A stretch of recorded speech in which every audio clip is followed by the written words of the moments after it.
নমস্কার বন্ধুরা, তো আমি আবার চলে এসেছি আজকে একটা বাংলা সিনেমা নিয়ে কথা বলতে। তো সিনেমাটা রিলিজ হয়েছে বেশ কিছুদিন হয়ে গেল, আমার দেখা হয়ে গেছিলো অনেক দিন আগেই, কিন্তু আমি সেটা রিভিউ করতে পারিনি। তো যে সিনেমাটা নিয়ে কথা বলবো তার নাম হচ্ছে সপ্তদিনার গুপ্তধন। এসবিএফ প্রযোজিত, ধ্রুব ব্যানার্জি পরিচালিত, আবির চ্যাটার্জি, অর্জুন চক্রবর্তী, ঈশা সাহা, কৌশিক গাঙ্গুলি অভিনীত এই সিনেমাটা মুক্তি পেয়েছে বেশ কিছুদিন হয়ে গেল, এবং সিনেমাটা যথেষ্ট ভালো কালেকশন করেছে বক্স অফিসে। তো সেটা কোনো ব্যাপার নয়, যেটা আসল কথা হচ্ছে সিনেমাটা কেমন হলো।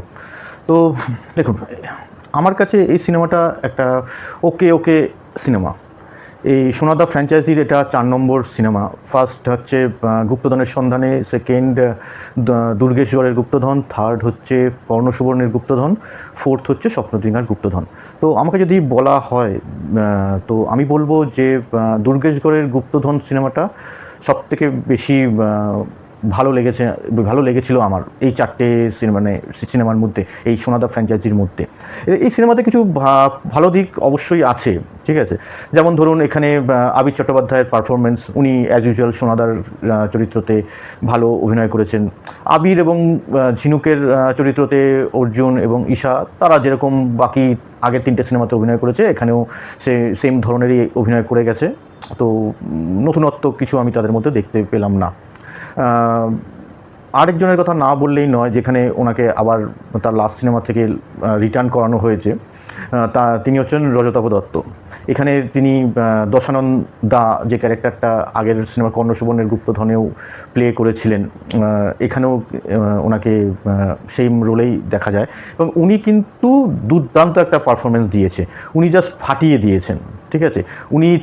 উনি আসেন ঠিক ক্লাইম্যাক্সের একটু আগে আগে, এবং সেখান থেকে একদম ক্লাইম্যাক্স অবধি তিনি যা পারফরমেন্স দিয়েছেন, দেখলে আপনারা হাসতে হাসতে মাথা খারাপ হয়ে যাবে, এত দুর্দান্ত পারফরমেন্স দিয়েছেন উনি। উনি এই ক্যারেক্টারটাকে এমনভাবে প্লে করেন না, আপনাদের সারা জীবন এই চরিত্রটার কথা মনে থেকে যাবে। এখানে একটা সিকোয়েন্সের কথা বলবো, যে এখানে একটা আদিবাসীদের ডান্স হচ্ছে, সেখানে রজতাভবাবু আবির, ঝিনুক এবং সোনাদাকে খুঁজছেন, এবং ওই নাচের মাঝখান দিয়ে কীভাবে উনি খুঁজছেন এবং উনি কীভাবে নাচতে নাচতে খুঁজছেন, সেই সিকোয়েন্সটা জাস্ট হিলারিয়াস। দেখে মাথা খারাপ হয়ে যাবে এমন একটা পারফরমেন্স উনি দিয়েছেন, এবং যেভাবে উনি একটা নাচ করে যে কমেডিটাকে জেনারেট করেছেন, ব্রিলিয়ান্ট পারফরমেন্স রজতাভবাবুর। তো এইগুলোই হচ্ছে। আর বেসিক্যালি যা রুটিন টেমপ্লেটের সিনেমা হয়ে থাকে, যে সোনাদা একটা গুপ্তধনকে ওকে হায়ার করছে একটা গুপ্তধন সার্চ করার জন্য, সেখানে গিয়ে উনি কী কী চ্যালেঞ্জেস ফেস করছে, আগে আলটিমেটলি সেই গুপ্তধনটা উদ্ধার করতে পারছে কি পারছে না, তো সেই নিয়েই হচ্ছে মুভিটা, ঠিক আছে। তো এখানেও সেম টেমপ্লেট, টোটাল 4টে সোনাদা মুভির মধ্যে 4টের মুভির টেমপ্লেট অলমোস্ট সেম। তো বেসিক্যালি নতুনত্ব এখানে কিছু নেই। এখানে ক্লাইম্যাক্সে যে জিনিসটা সবথেকে বেশি মিসিং, সেটা হচ্ছে বিক্রম ঘোষের ব্যাকগ্রাউন্ড স্কোর। দুর্গেশগড়ের গুপ্তধনে যখন আপনাদের মনে আছে হয়তো, যে মা দুর্গার হাতে এক একটা করে অস্ত্র বসিয়ে সুন্দরভাবে সাজিয়ে, ঠিক মতন অ্যারেঞ্জে সাজাতে পারলেই সেই গুপ্তধনের দরজাটা খুলবে, ওই যে সিকোয়েন্সটা যেভাবে ডিজাইন করা হয়েছিল, সেখানে যে আর্টের কাজ এবং সাথে বিক্রমবাবুর যে ব্যাকগ্রাউন্ড স্কোর, যে সেটা দুর্দান্ত একটা এনভায়রনমেন্ট তৈরি করে দিয়েছিল। ওই সিকোয়েন্সটা বেস্ট সিকোয়েন্স সোনাদার যতগুলো সিনেমা আমি দেখেছি তার মধ্যে বেস্ট সিকোয়েন্স। এখানেও যে আর্টের কাজ মোটামুটি ভালোই বলা চলে, ঠিক আছে, কিন্তু কেমন একটা কি বলবো, যে হচ্ছে দেখছি হচ্ছে ব্যাস এই অবধি। যে টেনশনটা ফিল করা, একটা যে স্ট্রাগলটা সোনাদাকে করতে দেখানো হচ্ছে সিনেমার মধ্যে, সেই টেনশনটা অ্যাজ এ অডিয়েন্স ফিল করা, সেটা কিন্তু এখানে হয় না, ঠিক আছে।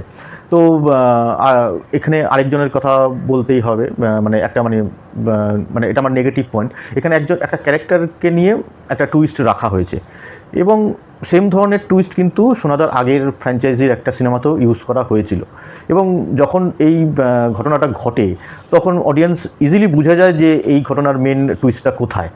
ভীষণভাবে প্রেডিক্টেবল হয়ে গেছে এই টুইস্টটা, যেটা যখন ফাইনালি ক্লাইম্যাক্সের দিকে রিভিল হচ্ছে, তখন সেই টুইস্টটা একদমই কিন্তু ওয়ার্ক করে না।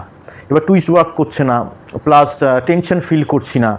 তো ওভারঅল ক্লাইম্যাক্সে যদি সেই ইম্প্যাক্টটা আমাদের মধ্যে না পড়ে, তো সেটা সিনেমার ক্ষেত্রে কিন্তু সেটা ভালো দিক বলা চলে না।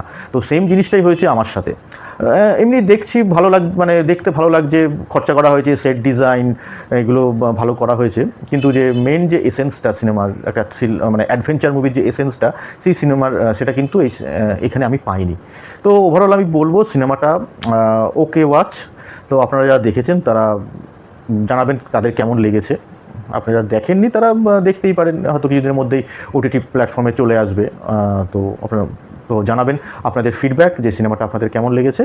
তো আজকের ভিডিও আমি এখানেই শেষ করছি, দেখা হচ্ছে অন্য একটি ভিডিওতে।